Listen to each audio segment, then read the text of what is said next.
The grease trap under sink number 3 was backing up again, and Tessa could smell it from across the diner. She grabbed the cleaning supplies with her smaller claws, careful not to knock over the salt shakers lined up on the counter. Outside the viewport, ships drifted past waypoint 7 like lazy fish in a dirty aquarium. Most of them never stopped. The ones that did rarely stayed long. Tessa's wings ached. They always ached, had ached for 12 years since the accident that crushed the delicate bones and left them twisted against her back like crumpled paper. She adjusted the straps of her apron, trying to redistribute the weight. Dragon bodies were designed for flight, and gravity was a constant punishment for those who couldn't escape it. The door chimed. A human walked in, alone, wearing coveralls that might have been blue once, but were now mostly gray with oil and metal dust. He was average height for his species, with dark hair pulled back in a practical knot and permanent grease under his fingernails. He looked around the empty diner, selected a booth near the back, and sat down without fuss. Tessa brought him a menu. Up close, she noticed the name patch on his coveralls had been removed, leaving only a pale rectangle of cleaner fabric. His hands were steady, scarred in the methodical way that came from years of working with tools rather than weapons. "What can I get you?"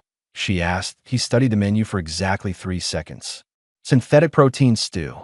Water. Recycled is fine. That's the cheapest thing we serve." "I know." Tessa wrote it down, even though she'd remember. Old habits from her training, back when her clan still thought she might amount to something. "Anything else?" "No. Thank you."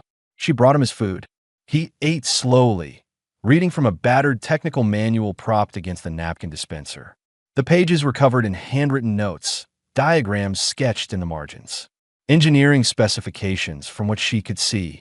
Thruster configurations. Power coupling ratios. The diner stayed empty. It usually did during third shift. Tessa wiped down tables that were already clean and refilled condiment containers that didn't need refilling. The human never looked up from his manual. He finished his stew, drank his water, and closed the book with care. When he stood to leave, Tessa felt a familiar disappointment settle in her chest. No tip. She'd serve him politely, hadn't bothered him, brought his food hot. But humans from the outer stations rarely had money to spare, and she couldn't blame them. She barely had enough herself that he walked out without a word. The door chimed behind him. Tessa cleared his table. She stacked his bowl and cup on her tray, wiped up a small spill of water with her cleaning cloth. When she reached for his plate, something made her pause. The plate sat at an odd angle, not quite flush with the table. She lifted it. Underneath was a piece of paper, folded once. Tessa glanced at the door, but the human was already gone. She unfolded the paper with careful claws. The first thing she saw was a drawing. Her breath caught. It was a detailed mechanical schematic of dragon wing structure, labeled in neat handwriting. Bone placement, muscle groups, tendon attachments. The precision was startling. Whoever drew this understood dragon anatomy better than most dragon healers she'd met. Below the drawing, a note in the same careful handwriting. Your wing actuators can be fixed. Meet me at Bay 7 tomorrow at 0600 if you want to fly. Tessa read it 3 times. Then she crumpled the paper in her fist, anger flaring hot in her chest. This was cruel. This was the kind of joke bitter people played on the desperate. Her clan's healers had examined her wings when she was young. They'd consulted experts. Everyone agreed the damage was permanent. She threw the paper in the trash and finished her shift. But at home, lying in her narrow bunk in the dragon quarter of the station, she couldn't sleep. The drawing kept appearing in her mind. Those precise lines. Those labels. The human had drawn her wing structure without even examining her, and he'd gotten it right. She'd seen enough medical diagrams to know. What if it wasn't a joke? What if he actually knew something her own people didn't? Tessa had spent 12 years learning to live without flight. She'd made peace with it, or thought she had. Working in the diner wasn't glorious, but it was honest work. She had a place to sleep, enough food to eat. Many dragons had less. But the idea of flying again, even the possibility, even the smallest chance, was a hook in her heart that wouldn't let go. She got up before her alarm. Dressed in the dark. made her way through the silent corridors of Waypoint 7 to the industrial section where the repair bays were located. Bay 7 was at the end of a long hallway that smelled like coolant and welding smoke. The bay door was open. Inside, lit by harsh work lights, was a workshop that looked like controlled chaos. Salvaged parts hung from ceiling hooks. Tool chests lined the walls. A half-disassembled engine occupied a workbench, its components laid out in organized rows. The human from the diner was there, bent over a thruster assembly, a welding torch in his hand. He looked up when her shadow fell across his work. "You came," he said. Not surprised, just stating a fact. "I want to know if you're making fun of me." Tessa said. He set down the torch and straightened. "I'm not. Your wings can be fixed. It'll take time and it'll hurt, but it's possible. I've studied the problem." "Why?" "Because everyone said it couldn't be done." He gestured at a cleared space near his workbench. "Can I examine them?" Tessa hesitated. Then, slowly, she unfurled her wings. They barely extended halfway before the pain stopped her. The human approached, and his hands were gentle as he touched the twisted bones, the atrophied muscles. "My name is Roy," he said, "and I fix things." Roy's hands moved across Tessa's wings with clinical precision, pressing gently at specific points, measuring angles with a small device he pulled from his pocket. She flinched when he touched a particularly tender spot near her left shoulder joint. "Pain here?" he asked. "Always." He made a note on his data pad. "Scar tissue. It's pressing on the nerve cluster." The bone healed wrong, probably because whoever said it didn't account for how dragon bones grow differently than mammalian ones. The healer said, "I was lucky to survive." "You were. But survival and recovery aren't the same thing." Roy stepped back, studying her wings from a different angle. "The structure is salvageable. Think of it like a ship engine that's been running misaligned for years. The parts were wrong. Systems compensate in ways that cause more damage. But if you correct the alignment and rebuild the worn parts, it can run again." Tessa folded her wings carefully. "Dragon healers told me it was impossible. Maybe they didn't have the right tools. Or maybe they gave up too easily."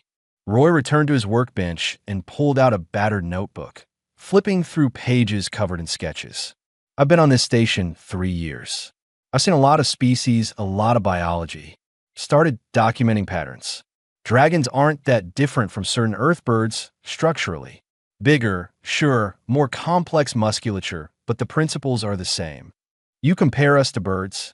I compare everything to something I understand. That's how learning works." He found the page he wanted and showed her. More drawings of wings, these ones annotated with Earth creatures she didn't recognize. Hawks, eagles, something called a condor. They all solve the same problem. How to stay airborne, how to generate lift, how to control descent. Tessa looked at the drawings, then at Roy. "Why do you care? You don't even know me." Roy was quiet for a moment. "I grew up on Earth. Place called Montana. Big sky, open spaces, mountains. I had a brother. He was born with his legs twisted, bones wrong like your wings. Doctors said he'd never walk. My parents believed them. Everyone believed them, except my brother. He taught himself engineering, built his own braces, spent years in pain learning to stand. By the time he was 16, he was walking. Not perfect, but walking.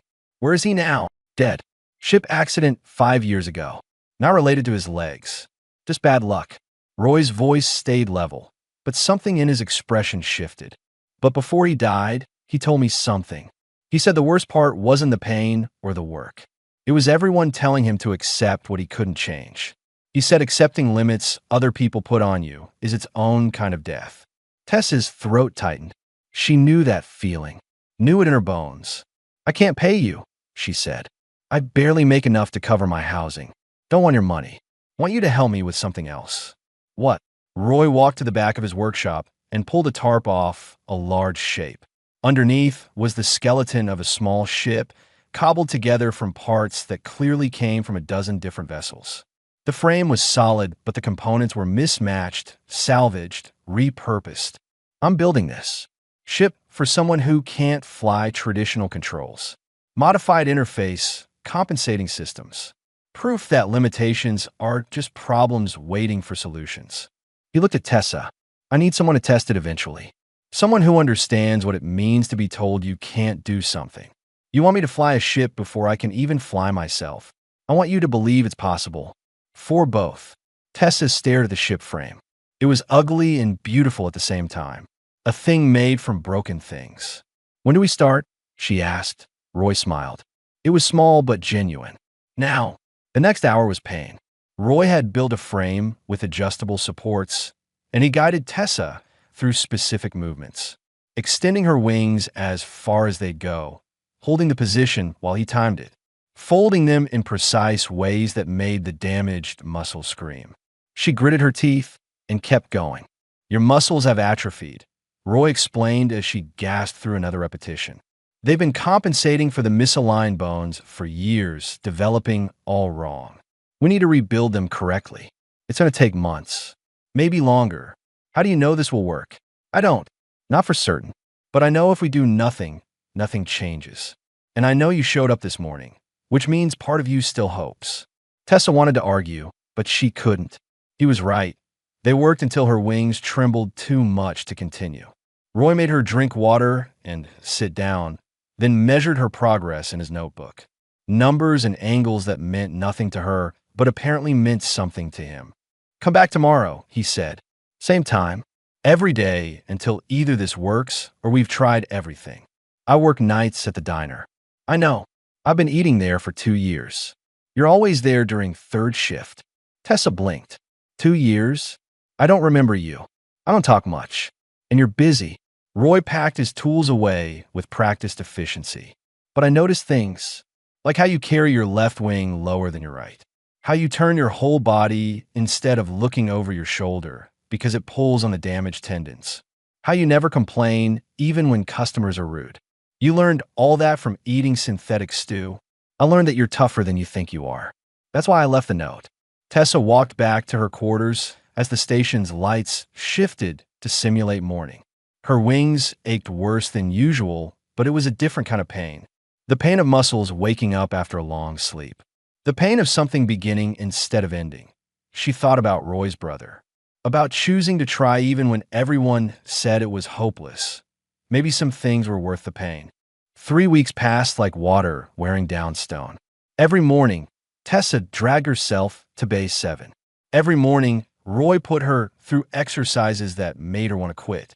But she didn't quit. The wing braces he'd built were clever things, lightweight frames that attached to her shoulders and ran along the bone structure. They forced her wings into correct positions, prevented the old compensating movements, made her muscles work the way they were supposed to work.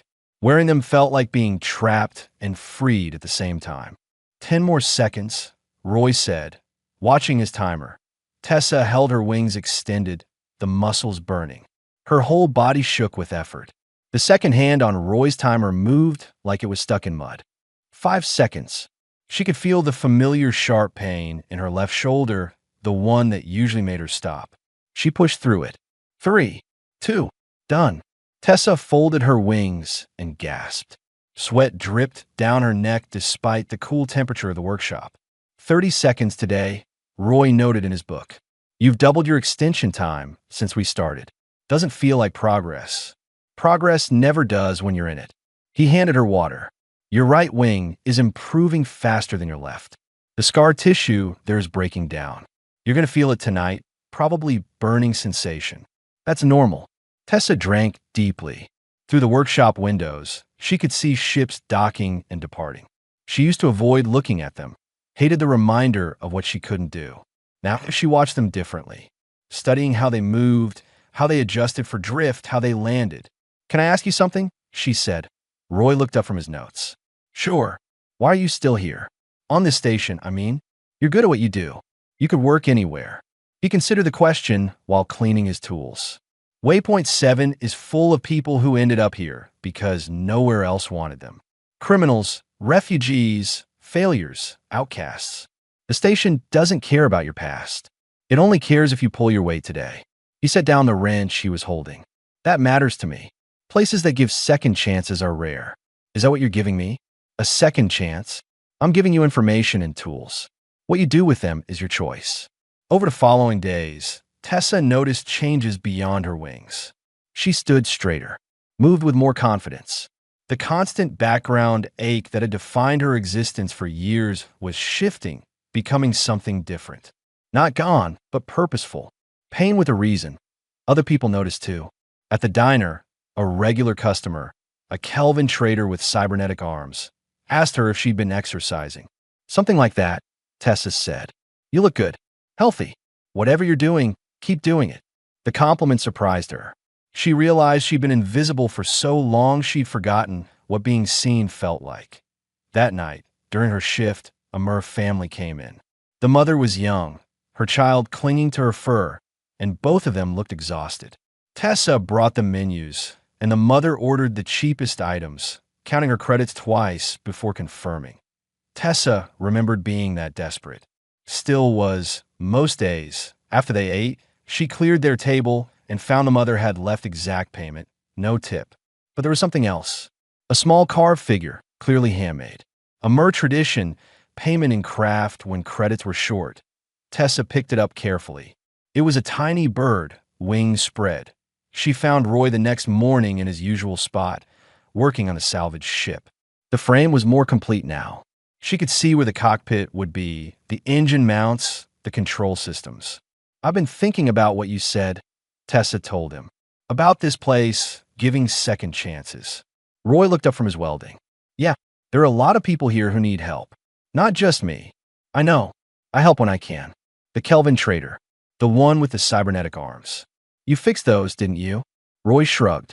His interface was failing. Simple repair. And the Murph family I saw last week. The mother's communication implant was broken. She could barely speak.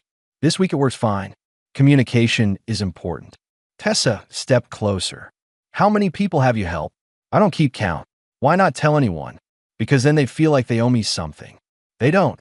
I fix things. That's what I do.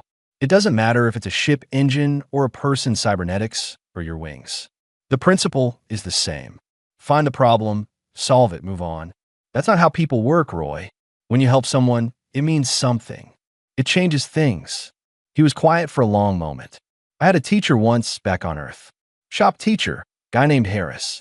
He taught me everything I know about engineering. When I asked him why he spent so much time helping kids like me, kids who couldn't afford fancy schools, he said something I never forgot. He said the measure of what you know isn't what you can do with it. It's what you can teach others to do. You're teaching me to fly. I'm teaching you to fix yourself. Different thing. But Tessa was starting to understand it wasn't different at all. Every adjustment Roy made to her braces, every exercise he guided her through, he explained why. He showed her the mechanics, the reasoning. He was teaching her to see her own body the way he saw it, as a system that could be understood and repaired.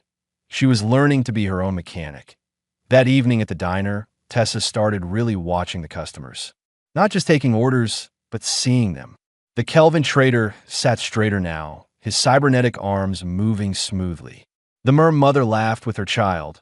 Easy communication restored. A human pilot, Roy, had helped with a hearing aid sat at the counter, chatting freely with other customers. Waypoint 7 wasn't just a place people ended up. It was becoming a place people put themselves back together, and Roy was the one quietly holding the tools. 2 months after their first session, Roy told Tessa she was ready to try flying. She didn't believe him. My wings still hurt, she said. I can barely hold them extended for 2 minutes. 2 minutes is enough for a first attempt. We're not aiming for endurance yet, just proving the concept. Roy led her to an empty cargo bay he'd reserved, a vast space with high ceilings and safety netting. I've set up harnesses. If you fall, they'll catch you. Tessa looked up at the rigging. Her heart hammered against her ribs. For 12 years, she'd dreamed of this moment, and now that it was here, all she felt was terror. What if I can't? She whispered. Then we try again tomorrow, and the next day, however many times it takes. Roy helped her into the harness. The safety cables were thin but strong, attached to a mechanism that would slow her descent if she dropped. He'd thought of everything, planned for every failure. That should have been comforting. Instead, it made the fear worse. Whenever you're ready, Roy said from the control panel. Tessa closed her eyes, felt her wings against her back, the braces supporting them, the muscles that had grown stronger through weeks of pain. She thought about Roy's brother teaching himself to walk. She thought about every person on this station who'd been told they couldn't do something. She opened her eyes and spread her wings. The motion was smoother than before. The braces distributed the strain evenly. She felt the air catch in her wing membranes, felt the lift beginning to generate. Her feet left the ground for just a second before her strength gave out and she dropped. The harness caught her gently. Again, Roy called. She tried again. And again. Each attempt lasted a little longer. On her fifth try, she managed to hover for nearly 10 seconds, her wings beating in a rhythm she'd thought she'd forgotten. Then her left wing cramped and she fell. Roy was there with water and a towel. The cramping is normal. Those muscles aren't used to this kind of load. I flew, Tessa said. The words felt strange in her mouth. I actually flew. You did. For 10 seconds. 10 seconds is everything.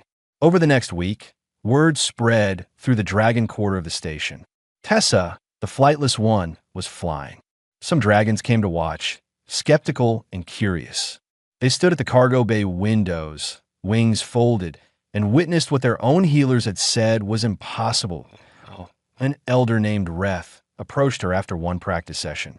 His scales were deep bronze, and his wings showed the scars of long years flying cargo routes.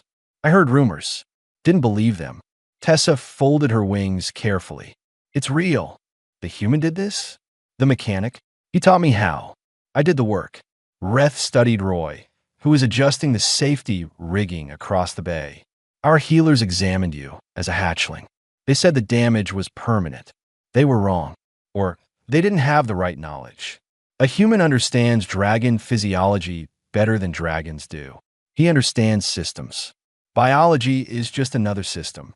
Tessa met the elder's eyes. He didn't care that I'm dragon.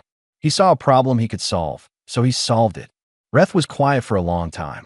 Finally, he said, there are others in our community with injuries. Flight damage from accidents, age, combat. We've accepted these limitations. Perhaps we shouldn't have. Talk to Roy. But bring credits. He won't ask for payment, but the station needs resources. That evening, a delegation of dragons visited Roy's workshop. Tessa went with them. Roy listened to their requests, examined images of various injuries, asked detailed questions about pain levels and range of motion. When they offered him a substantial payment, he shook his head. I don't want your money, he said. The dragons looked confused. Then what do you want? The station is in trouble. Corporate owners are threatening to shut it down if they can't extract more profit. Everyone who lives here could be displaced. I want you to help prevent that. Reth frowned. That's politics.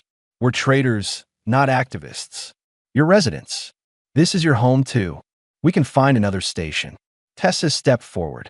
Can you? How many stations welcome dragons with damaged wings? How many places gave me a chance when my own clan turned their backs? Her voice grew stronger. You talk about honor. You wear it in your scales, in your flight patterns, in every tradition you carry from the homeworld. But what does honor mean if you won't defend the place that sheltered your outcasts? The cargo bay was silent. Reth's wings shifted uncomfortably. The human didn't help me for profit, Tessa continued. He didn't help the Kelvin trader, or the mother, or the dozens of others for recognition. He did it because he believes broken things deserve to be fixed. This station is full of broken things. Broken people. If we let it die because we're too comfortable to fight for it, what does that say about us? Reth looked at Roy. You would use our debt to you as leverage? I don't think you're in my debt, Roy said quietly. I think we're all in debt to places that give us chances. I'm just asking you to pay it forward. The dragons left without committing to anything. Tessa felt defeated. Roy just went back to work on his ship. They won't help, she said. Maybe, maybe not. People usually need time to think about doing the right thing. That's pessimistic. Roy smiled slightly. I prefer realistic. Come on, you've got another practice session. Let's see if you can beat 15 seconds today. She beat 20. When she landed, breathing hard but triumphant, she saw Reth standing at the observation window. He nodded once, a gesture of acknowledgement, and walked away. 3 days later, a message came through. The dragon community would contribute to saving the station, but only if others did too. They wouldn't carry the burden alone. It's a start, Roy said when Tessa told him. It's more than a start. It's a chance. That's all we ever need. The corporate inspector arrived on a Tuesday, flanked by security drones and carrying a datapad full of bad news. His name was Collins, and he wore the kind of suit that cost more than most Waypoint 7 residents made in a year. He posted notices throughout the station, 7 days to pay outstanding fees and operational debts, or the station would be seized and auctioned. Tessa read the notice in the diner's entrance. The number was astronomical. Even if every resident pooled their savings, they'd fall short. We're finished, said the diner's owner, a grizzled human named Pat who'd run the place for 15 years. 7 days. Might as well start packing now. But Tessa was thinking about Roy's words, about second chances, about how people needed time to think about doing the right thing. But sometimes they needed a push too. That night, instead of sleeping, she sat at her small table and started writing. Not requests for help, not pleas for charity. Stories. She wrote about the Kelvin trader, how his cybernetic arms had failed one by one until he couldn't work, couldn't feed his family, couldn't see any future. How a quiet human mechanic had fixed them for nothing more than the cost of parts. She wrote about them her mother, isolated by a broken communication implant, watching her child grow up while unable to speak to her. How Roy had spent hours calibrating the delicate device until it worked again. She wrote about herself, about 12 years of being grounded, of being called worthless by her own people, of believing she'd never fly, about a note left under a plate, and a human who saw problems where others saw permanent conditions. At the end of each story, Tessa added a simple line. This is what Waypoint 7 means. This is what we stand to lose. The next morning, she started leaving the stories under plates at the diner. Folded notes, just like Roy had done for her. She watched customers find them, read them, look around in confusion or recognition. Some crumpled them up.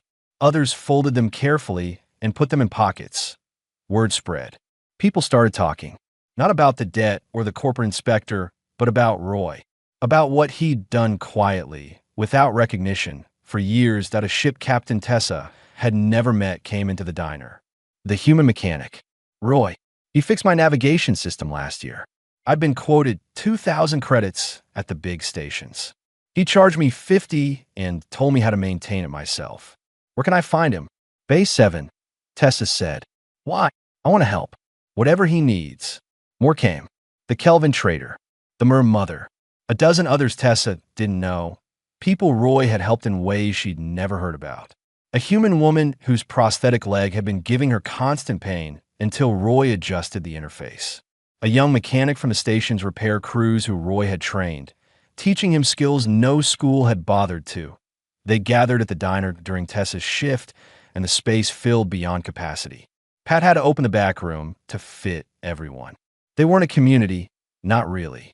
Just individuals who'd ended up on Waypoint 7 because they had nowhere else to go. But Roy had connected them without meaning to, one small repair at a time.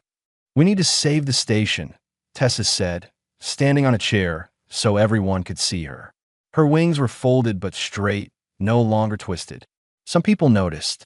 The dragons are willing to contribute, but only if others do too. We need to show them this matters, that we're worth fighting for. How much do we need? Someone called out. Tessa told them a number. The room went quiet. It was impossible. Even pooled together, they didn't have that kind of money. Then the Kelvin trader stood. I have savings. Was going to buy a new ship, but I can wait. Put me down for 2,000 credits. The mermother was next. I have jewelry from my homeworld. It's worth maybe 500. It's yours. One by one, people offered what they had. Credits, valuables, skills, promises of future earnings. Pat volunteered the diner's reserve fund.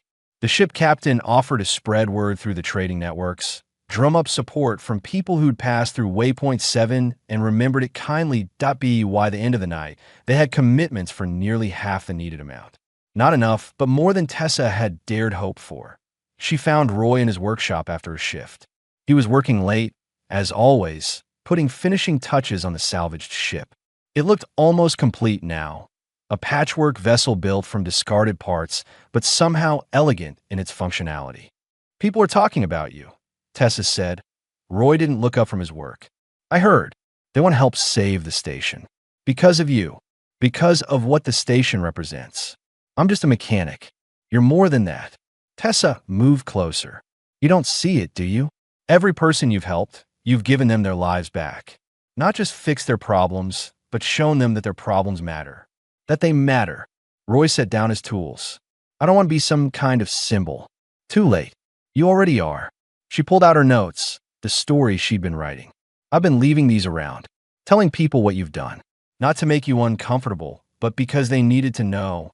They needed to understand what we're fighting for." Roy read through them slowly. His expression was hard to read. Finally, he said, "You wrote that I'm teaching people to fix themselves. You are. Then they need to learn this lesson too. Accepting help isn't weakness. It's wisdom." He looked at her directly. "I've been refusing help because I thought it made me independent. But my brother didn't learn to walk alone. He had people who believed in him, who built things for him, who caught him when he fell. I had teachers who gave me chances. Everything I know, I learned from someone else. So what are you saying?" "I'm saying if people want to save this station, I won't stop them. And I won't pretend I don't need their help." Roy stood and walked to his ship. "This is almost done. It's worth maybe 10,000 credits to the right buyer. Add it to the fund." "Roy, that's your project." "The project was proving something. I've proven it. Now it can serve a bigger purpose." Tessa felt her throat tighten. "Thank you. Thank you for pushing me to accept what I can't change alone." On the 6th day, they had enough. Barely, but enough. The credits, the valuables, Roy's ship, commitment from traders who'd passed through years ago and never forgotten the station's hospitality.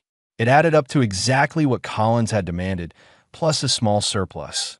Tessa and Roy met with Collins in the station administrator's office. The inspector looked tired, like he'd rather be anywhere else. He reviewed their accounting with a scanner, checking each contribution's legitimacy. "This covers the debt," he said finally, "but not the operational costs going forward.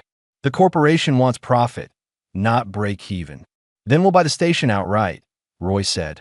Collins blinked. "Excuse me, the corporation doesn't want Waypoint 7. It's too small, too far from major routes, populated by people who don't generate revenue. Sell it to us. We'll run it as a cooperative. Every resident gets a stake." "That's not standard procedure. Standard procedure is shutting down a functional station and displacing 300 people. This way, the corporation gets paid, you close an unprofitable asset, and everyone wins." Collins considered this. He pulled up files on his datapad, ran calculations, made notes. Finally, he said, "I need authorization from corporate. But between you and me, they'd probably jump at the chance to unload this place. Give me 24 hours.